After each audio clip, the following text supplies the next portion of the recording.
নমস্কাৰ মোৰ মৰমৰ বন্ধু বান্ধৱীসকল, আজি মই কি লৈছোঁ দেখিছে, ছজিনাৰ চব্জি বনাম। আৰু ছজিনা আপোনালোকে কেনেকৈ বনায় ক'বচোন। আৰু মই আজি এটা নতুন পদ্ধতিৰে বনাম, চাওকচোন। আৰু বুঢ়া ছজিনা যিহেতু এনেধৰণে বনাওঁ। আৰু মই এনেধৰণে আলু দুটামান কাটি ল'লোঁ আৰু ছজিনা অকণমান বইল কৰি ল'ম। বইল কৰি লোৱাৰ পিছত এয়া মই গেছটো জ্বলাই কুকাৰটো বহাই দিলোঁ আৰু 3টা চিটি মাৰিব দিম। আৰু তাৰপিছত মই ইয়াত দিয়া বস্তুখিনি যোগাৰ কৰি লওঁ বলক। আৰু সৰিয়হ দি বনাম যিহেতু, এয়া সৰিয়হ, বগা সৰিয়হ আৰু জিৰা এনেধৰণে মই অলপ দেৰি তিয়াই থৈছিলোঁ। তাৰপিছত ধুনীয়াকৈ ধুই মিক্সি বাতিটোত ভৰাই ল'লোঁ আৰু লগত এটা পিঁয়াজ যোগ কৰি দিছোঁ। আৰু পিঁয়াজটো দি অকণমান পেষ্ট বনাই ল'ম।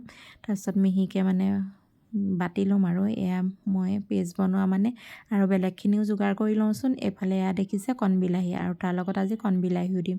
কণবিলাহীকেইটা এনেধৰণে মই চালনীখনৰ পৰা ঠাৰিবোৰ এৰুৱাই বাল্টিং এটাত ভৰাই ল'লোঁ। তাৰপিছত আকৌ এফালে কেৰাহীখন গৰম কৰি ল'লোঁ, লৈ তেলখিনি ঢালি দিলোঁ।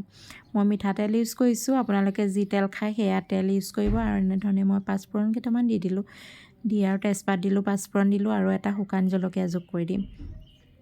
আৰু এয়া শুকান জলকীয়া এটা যোগ কৰি দিয়াৰ পিছত তাৰপৰা আকৌ অকণমান কাটি লোৱা পিঁয়াজ আছিলে, সেইকণো মই এনেধৰণে যোগ কৰি ল'লোঁ। পিঁয়াজটো ৰঙচুৱা হোৱাৰ লগে লগে মই বাতি লোৱা বগা সৰিয়হ আৰু জিৰা পেষ্টটো এনেধৰণে ঢালি দিলোঁ।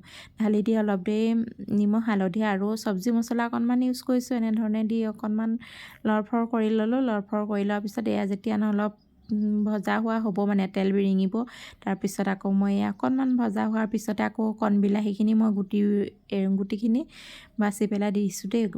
গুটিটো দিয়া নাই, গুটিটো খালে যিহেতু গেছৰ প্ৰব্লেম থকা মানুহৰ দিগদাৰ হয়। তাৰপিছত আকৌ মই বইল কৰি লোৱা ছজিনাখিনি এনেধৰণে মিক্সি বাতিটোত অলপ দেৰি ভৰাই এনেকৈ পেষ্ট বনাই লৈছোঁ। লৈ চালনী এখনত এনেধৰণে ঢালি ল'লোঁ। আৰু চালনীখনৰ পৰা এনেধৰণে ৰসখিনি মই এৰুৱাই লৈছোঁ। আৰু এনেকৈ হাতখনে ধৰি চেপি লৈছোঁ। মোৰ আকৌ হাতখন দেখিছেনে, এইবাৰ মোৰ জেতুকা একেবাৰে ক'লাকৈ ধৰিলে ন, বিহু মোৰ গাতহে লাগিছে। আৰু এয়া মই এনেধৰণে চেপি ল'লোঁ, চেপি ৰসখিনি উলিয়াই ল'লোঁ। আমাৰ বেটাহঁতে যিহেতু ডালডলীয়া হৈ থাকিলে ছজিনাটো নাখাব, সেইকাৰণে মই এনেধৰণে উলিয়াই লৈ বনাইছোঁ। আৰু আপোনালোকৰ ঘৰতো যদি সৰু সৰু ল'ৰা ছোৱালী থাকে এনেধৰণে বনাই খুৱাবচোন। আৰু সেয়া বগা সৰিয়হখিনি ভজা হোৱাৰ পিছত মই ছজিনাৰ ৰসখিনি ঢালি দিলোঁ। আৰু ঢালি অলপ দেৰি উতল আহিবলৈ দিম। তাৰপিছত আকৌ আমাৰ ভাতৰ যোগাৰ হৈয়ে যাব। এয়া উতল আহি গ'ল। উতল অহাৰ পিছত এয়া দেখিছে কালাৰটো, সৰিয়হ দিলে কালাৰটো আকৌ তেনেকুৱা হয় দেখিছে। আৰু এয়া আমাৰ ভাতৰ যোগাৰ হৈ গ'ল। টিহু চব্জি, দাংবডি, ফুলা আলু, ডিম ফ্ৰাই, এয়া বেটাক দিলোঁ খাবৰ কাৰণে। আৰু বেটাই কৈছে ভাল হৈছে। আৰু এনেধৰণে সকলোৱে খাই লৈ মানুহজনকো উলিয়াই দিলোঁ।